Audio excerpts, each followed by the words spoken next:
السلام علیکم ورحمۃ اللہ وبرکاتہ۔ الحمدللہ والصلاۃ والسلام علی رسول اللہ، اما بعد۔ محترم ناظرین کرام، اسلامی بھائیوں، دینی ماؤں اور بہنوں، دعا سیریز کا یہ سلسلہ الحمدللہ جاری ہے اور دعا سے متعلق کچھ باتیں آپ کے سامنے آ چکی ہیں۔ آئیے ہم دیکھتے ہیں کہ دعا، اوراد و وظائف، اذکار، یہ اس کے شروط و واجبات، آداب و مستحبات کتاب و سنت کی روشنی میں، دلائل کی روشنی میں اس طرح سے بیان ہوئے ہیں کہ جن کا اہتمام کرنا، جن کو سمجھ کر کے، جان کر کے دعا کا علم کو اختیار کرنا ہماری دعاؤں کی تاثیر کے لیے، ہماری دعاؤں کی قبولیت کے لیے بہت اہم اور بہت بنیادی ہے۔ اور اس کی بنا پر علماء نے دلائل اور نصوص کی روشنی میں دعا کے ارکان و واجبات کو، اس کے فرائض کو ذکر کیا ہے۔ آپ دیکھیں، علامہ ابن قیم رحمہ اللہ کہتے ہیں والادعیہ والتعوذات بمنزلۃ الصلاح، یہ جو دعائیں ہیں، وظائف ہیں، اذکار ہیں، یہ ایک مومن کے لیے ایسے ہی بچاؤ کا ذریعہ ہیں جیسے ایک آدمی ہتھیار لیے ہو تو دشمن سے اور اس طریقے سے ضرر پہنچانے والے چیزوں سے اپنے آپ کو بچا لیتا ہے۔ یہ ہتھیار ہیں، یہ وظائف، یہ اذکار، یہ دعائیں شیطان کے شر سے، مکر سے، فریب سے اور جادو سے، ٹونے سے، یا اسی طریقے سے بہت ساری ایسی شر و بلیات سے، آفات سے بچاؤ کا بہت بنیادی ذریعہ ہے۔ انسان کو ایسی چیزوں کا اہتمام کرنا اور اپنی دعاؤں کو اس طریقے پر اختیار کرنا، سمجھ کر کے کہ جس سے ہماری دعاؤں میں پوری تاثیر پیدا ہو، اثر انداز ہوں دعائیں ہماری۔ اسی لیے کہتے ہیں کہ وَالصَّلَاحُ بِضَارِبِهِ، صلاح جو ہتھیار ہے وہ اپنے دستے کے ساتھ جب مضبوط ہوتی ہے، انسان اس کی لکڑی، اس کا دستہ جب مضبوطی کے ساتھ تھامتا ہے، لَبِحَدِّهِ فقط، صرف دھاردار ہونا کافی نہیں ہے بلکہ اس کے لیے مضبوطی کے ساتھ اس کا اخذ کرنا اور پکڑنا یہ اصل ہے۔ اور اس طرح سے جو ہے جب آدمی مضبوطی کے ساتھ اس کو پکڑتا ہے وَمَتَى كَانَ الصَّلَاحُ صَلَاحًا تَامًّا، تب جا کر کے ہتھیار یہ مکمل فائدہ دیتی ہے اس آدمی کو، لا آفت بھی، اور اس کے ساتھ ہر آفت کا انسان مقابلہ کر لیتا ہے۔ تو ایسے ہی دعا میں جب ہم ارکان و واجبات کو، اس کے شروط کو اختیار کر کے ان بنیادوں پر ہم دعا کرتے ہیں تو ہماری دعائیں بھی ہر مشکل، ہر آفت و بلیات سے لڑنے کی صلاحیت رکھتی ہیں اپنے اندر، اس میں وہ تاثیر پیدا ہوتی ہے۔ اور اسی بنا پر آپ دیکھیں علامہ طرطوسی رحمہ اللہ نے بیان فرمایا کہ ان للدعاء آدابا مشروعہ وشروطا مفروضہ، دعا کے کچھ آداب ہیں، کچھ فرائض ہیں، کچھ واجبات ہیں۔ من وفا وفا لہ، جو آدمی اس کے شروط و آداب کو پوری طرح اختیار کرتا ہے تو اس کا پورا فائدہ بھی اسے ملتا ہے۔ ومن لزم تلک السیرہ علی شرط الادب، جو آدمی ادب کے ساتھ اس کے آداب کو اختیار کر کے اس دعا کو اختیار کرتا ہے تو وہ اپنے سوال کا، اپنے التجا کا، اپنی گزارش کا حقیقی مقصد صحیح معنوں میں پا لیتا ہے۔ اور جو آدمی ان چیزوں کو چھوڑ دیتا ہے تو وہ حرمہ نصیبی کا شکار ہو جاتا ہے، اس کی دعائیں رد ہو جاتی ہیں، اس کی کوششیں اکارت ہو جاتی ہیں، اللہ کی بارگاہ میں وہ دعائیں مقبول نہیں ہوتی ہیں۔ تو اس کی بنیاد پر ہم کوشش کریں کہ ہم اس کے شروط و واجبات اور احکام اور آداب کو صحیح طور پر اختیار کریں۔ آئیے ہم آپ کے سامنے ایک ایک کر کے ایسے آداب، شروط، احکام اور اس طریقے سے ایسی چیزوں کو ہم بیان کرتے ہیں کہ جس سے ہم بہت ساری بنیادی باتیں اچھے انداز میں ہم سمجھ سکیں گے۔ پہلی چیز جو علماء نے ذکر کیا ہے، ایک دعا کرنے والے کے لیے عقیدہ اور اخلاص۔ انسان اللہ سے مانگنے سے پہلے اپنے ایمان اور عقیدے کو درست کرے، اللہ کی ربوبیت پر، اللہ تعالیٰ کی الوہیت پر، اس کے اسماء و صفات پر کامل ایمان اور یقین پیدا کرے اپنے اندر۔ اللہ رب العالمین کے سوا دنیا میں، اس کائنات میں کوئی اور ہستی نہیں ہے جو اس کی مشکلوں کو دور کر سکے، جو اس کی پریشانیوں کو حل کر سکے، جو اس کی دعاؤں کو قبول کر سکے۔ جہاں دنیا کے سارے اسباب منقطع ہو جاتے ہیں، وہاں اس کائنات میں کوئی اور ذات نہیں ہے۔ هو الذی یقبل التوبہ عن عبادہ، اللہ ہی کی ذات ہے جو اپنے بندوں کی گزارش کو، اپنے بندوں کی توبہ کو، اپنے بندوں کی دعاؤں کو قبول کرتی ہے۔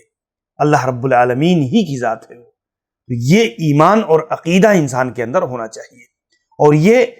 بہت بنیادی شرط ہے دعا کرنے والے کے لیے کہ وہ موحد ہو، توحید پرست ہو، صحیح معنوں میں اللہ تعالیٰ کی معرفت اور پہچان رکھنے والا ہو، ساری عبادتیں اسی کے لیے، سارے دعا، نیاز، نذرانے سب کچھ اللہ کے لیے، اس میں کسی غیر کو شریک کرنے والا نہ ہو، کسی غیر کی طرف ادنا سی شے کو پھیرنے والا نہ ہو، اس کے ساتھ اللہ رب العالمین سے دعا کرتے ہوئے کسی غیر کا توسل، کسی غیر کا وسیلہ، کسی غیر کا سہارا لینے کی بھی حاجت اور ضرورت نہ ہو۔ اللہ رب العالمین سے وہ پکارے، اللہ سے دعا کرے، اللہ رب العالمین سے مانگے، اس عقیدے کے ساتھ، اس ایمان کے ساتھ کہ اللہ امن یجیب المضطر اذا دعاہ ویکشف السوء۔ اللہ کہتا ہے کون ہے جو بے قرار، مضطر، پریشان حال کی دعا کو قبول کرتا ہے، اذا دعا، جب وہ دعا کرتا ہے، ویکشف السوء، اور اس کی پریشانیوں کو ٹالتا ہے۔ اللہ کے علاوہ ہے کوئی؟ اللہ کے علاوہ کوئی دوسرا ہے جو کسی مضطر اور بے بس کی فریاد رسی کر سکے؟ میرے بھائیو، یہ صاف عقیدہ دیا ہے قرآن مجید نے، اللہ رب العالمین نے، کہ اللہ کے سوا کوئی اور ذات اس کائنات میں ہے ہی نہیں۔ کوئی نبی، کوئی رسول، کوئی غوث، کوئی پیر، کوئی فقیر، کوئی اللہ رب العالمین کے سوا مددگار نہیں بن سکتا ہے۔ یہ سب اللہ کے بندے ہیں، یہ سب اللہ رب العزت کے در کے بھکاری ہیں۔ اللہ رب العالمین کہتا ہے انتم الفقراء الی اللہ، تم سب کے سب اللہ رب العالمین کے فقیر ہو، اللہ رب العالمین کی رحمتوں اور اس کے در کے بھکاری ہو۔ اللہ تبارک و تعالیٰ نے عمومی طور پر ذکر کیا ہے، یہ سب اللہ کی رحمتوں کو طلب کرنے والے، اللہ سے پناہ مانگنے والے، اللہ کے حضور رونے اور گڑ گڑانے والے، یہ خود اپنے لیے اللہ رب العزت کی رحمتوں کے محتاج ہیں۔ یہ کسی اور کو فائدہ نہیں دے سکتے، یہ کسی اور کو فائدہ نہیں پہنچا سکتے۔ ایک مومن کو اس عقیدے کے ساتھ اللہ رب العالمین سے دعا کرنی چاہیے، اللہ سے براہ راست پکارنا چاہیے۔ تو اس یقین کے ساتھ ہم وظائف کو، اذکار کو اختیار کریں، اور یاد رکھیں جب عقیدہ بگڑتا ہے، عقیدہ خراب ہوتا ہے، عقیدے میں شرک اور بدعت داخل ہوتی ہے، تو ہماری دعاؤں کو ستیہ ناش کر کے رکھ دیتی ہے، ہماری دعاؤں کی تاثیر کو فنا کر دیتی ہے، ہماری دعاؤں کی حیثیت کو سلب کر لیتی ہے، ہماری دعائیں رائیگاں اور بیکار چلی جاتی ہیں۔ اس لیے کہ جب عقیدہ خراب ہو جائے انسان کا، تو انسان سمجھتا ہے کہ مجھ سے زیادہ دوسرے کی دعا قبول ہوگی۔ آدمی خود دعا کرنے کے بجائے دوسروں کے پیچھے لگا رہتا ہے، دوسروں پر اعتماد کیے بیٹھا رہتا ہے، جبکہ سلف کا یہ طریقہ نہیں ہے۔ سلف کا طریقہ یہ ہے، کتاب و سنت میں اصل یہ ہے کہ انسان خود اپنے معاملات اور اپنے مسائل کو اللہ کے سامنے رکھے، خود دعا کرے۔ ہاں کبھی کسی نیک اور صالح آدمی سے دعا کروا لینا جو زندہ ہے، قادر ہے، موجود ہے، کوئی حرج نہیں ہے، بلکہ توسل کی ایک جائز شکل ہے، لیکن انسان کا ہر چھوٹی بڑی مصیبت میں، ہر معاملات میں، ہر مسئلے میں دوسرے کی طرف بھاگنا، دوسرے کے یہاں جانا اور اسی کو اس لائق سمجھنا کہ اللہ اسی کی سنے گا، میری نہیں سنے گا، یہ عقیدے کا فساد ہے۔ یہ انسان کی نا امیدی کی ایک قسم ہے کہ انسان اپنے آپ پر بھروسہ کرنے کے بجائے، اپنے آپ کو اللہ کے حضور میں پیش کرنے کے بجائے غیروں پر توکل کیے بیٹھا ہے۔ انسان کو خود پہلے اللہ رب العالمین کے حضور میں اللہ سے دعا کرنا چاہیے۔ اللہ رب العالمین ہر مضطر، ہر بے بس، ہر پریشان حال کی دعا کو قبول کرتا ہے، اور اخلاص، ہماری دعاؤں میں اخلاص اس طریقے پر ہو بھائیو کہ ہماری دعا میں نہ شرک ہو، نہ بدعت ہو، نہ غلو ہو، نہ اعتداء کی کوئی قسم ہو، کوئی شکل ہو، بلکہ خالص صاف ستھرے انداز میں اللہ رب العالمین سے التجا کرے، اللہ سے پکارے۔ آپ دیکھیں اخلاص یہ ہے کہ بِأَن يَخْلَصَ الْعَبْدُ الدُّعَاءَ لِلَّهِ لَا يَصْرِفُهُ إِلَى غَيْرِهِ، کہ بندہ خالص اللہ سے دعا کرے، دعا کی ادنا سی قسم کو بھی کسی غیر کی طرف نہ پھیرے، کسی غیر کے لیے نہ کرے۔ وَلَا يَدْعُو إِلَّا لِلَّهِ، صرف اللہ رب العالمین سے مانگے، اللہ کی رحمتوں سے امید رکھے، اللہ کی ذات پر یقین رکھے، اللہ کی ذات سے جو ہے تعلق رکھے۔ اور لِأَنَّ هَذَا شِرْكٌ بِاللَّهِ، کہ دعا کو غیر اللہ سے کرنا، یا رسول اللہ مدد، یا علی مدد، یا غوث مدد، یہ اس کے نعرے لگانا یہ شرک ہے۔ اللہ کے لیے آپ ڈریں، خوف کھائیں، اور اس طور پر کہ ایسی چیزوں میں جس میں اللہ رب العالمین کی جو صفات ہیں، اللہ تبارک و تعالی دعاؤں کو قبول کرنے والا ہے، اس کو کسی غیر کی طرف پھیرنا یہ درست نہیں ہے۔ ایسے اللہ تبارک و تعالی نے خود حدیث قدسی میں بیان فرمایا، انا اغنى الشرکاء، یعنی شرک، میں شرک کرنے والوں کے شرک سے بے نیاز ہوں۔ عمل عملا اشرک فیہ معی غیری، جس نے کوئی عمل کیا اور اس میں میرے ساتھ کسی غیر کو شریک کرا تو ترکہ و شرکہ، میں اسے بھی چھوڑ دیتا ہوں اور اس کے اس شرکیہ عمل کو بھی ترک کر دیتا ہوں، چھوڑ دیتا ہوں۔ بتائیں کہ جب آپ اللہ کے ساتھ غیر اللہ کو بھی پکارتے ہیں، اللہ رب العزت کی غیرت اس کو کیسے گوارا کر سکتی ہے؟ اللہ رب العالمین کیسے اس چیز کو برداشت کر سکتا ہے کہ ایک آدمی خالص اللہ تعالی کے ساتھ غیر کو بھی پکارے، خالص اللہ کو پکارنے کے بجائے، خالص اللہ سے فریاد کرنے کے بجائے غیر اللہ کو بھی شریک کرے۔ اسی لیے علماء کا اس بات پر اتفاق ہے کہ دعا کی کسی قسم کو غیر کی طرف پھیرنا یہ شرک کی شکلیں ہیں۔ فَادْعُوا اللَّهَ مُخْلِصِينَ لَهُ الدِّينَ، فَادْعُوا اللَّهَ مُخْلِصِينَ لَهُ الدِّينَ، دین کو خالص کرتے ہوئے اللہ رب العالمین کو پکارو، اخلاص کے ساتھ اللہ کو پکارو، وَلَوْ كَرِهَ الْكَافِرُونَ، اگرچہ کافر اس کو پسند کرتے ہیں۔ فَأَخْلِصُوا لِلَّهِ وَحْدَهُ الْعِبَادَةَ وَالدُّعَاء، ساری عبادتوں کو اللہ کے لیے خالص کرو،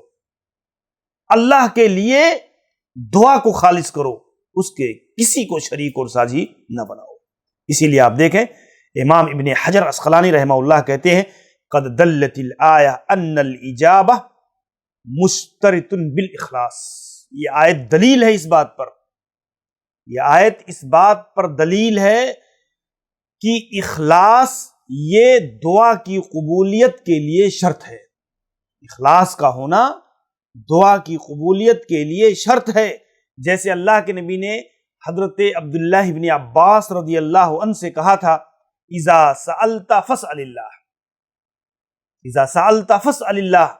جب تم مانگو، سوال کرو تو صرف اللہ رب العزت سے مانگو، اور وَإِذِ اسْتَعَنْتَ فَاسْتَعِنْ بِاللَّهِ،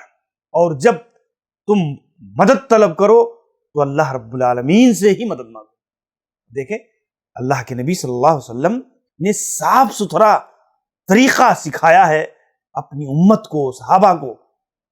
اور اس کی بنیاد پر ہر آدمی کو اپنی دعا میں اخلاص پیدا کرنی چاہیے۔ ایسے ہی اگر آپ دیکھیں تو امام ابن تیمیہ رحمہ اللہ بیان کرتے ہیں کہ اجابت الدعاء عن صحت الاعتقاد، دعا کی قبولیت کی بنیاد اور اصل عقیدے کا صحیح ہونا ہے، عقیدہ اور ایمان کا درست ہونا ہے۔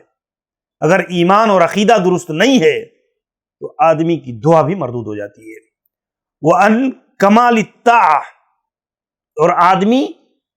کامل طریقے پر اللہ اور اس کے رسول کی اطاعت و پیروی کرنے والا ہو۔ ایک آدمی فرض سے غافل ہے، نماز روزے سے غافل ہے، اور حلال و حرام اور جائز و ناجائز اور صحیح چیزیں شریعت اور دین پر، اس کی تعلیمات پر عمل نہیں کرتا،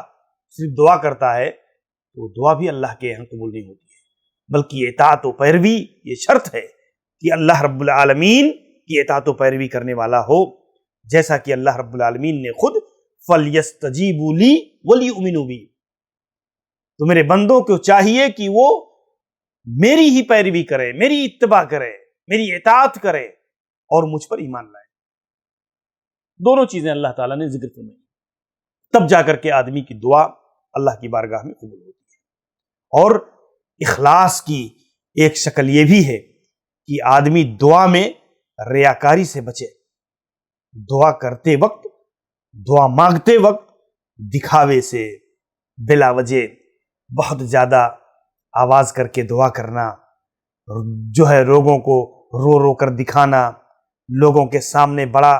تسبیحات گننا، بہت زیادہ اپنے آپ کو ایکٹنگ بازی میں مبتلا کرنا، یہ ساری چیزیں اللہ کے ہاں دعا کو حقارت کرنے والی چیزیں ہیں، ریاکاری اور دکھاوا۔ اسی لیے حضرت عبداللہ بن مسعود رضی اللہ عنہ کہتے تھے ان اللہ لا يقبل عن مسمعین، ریاکاری کرنے والے سے اللہ رب العالمین کوئی چیز قبول نہیں کرتا، ولا مرائن، اور نہ ہی دکھاوا کرنے والا،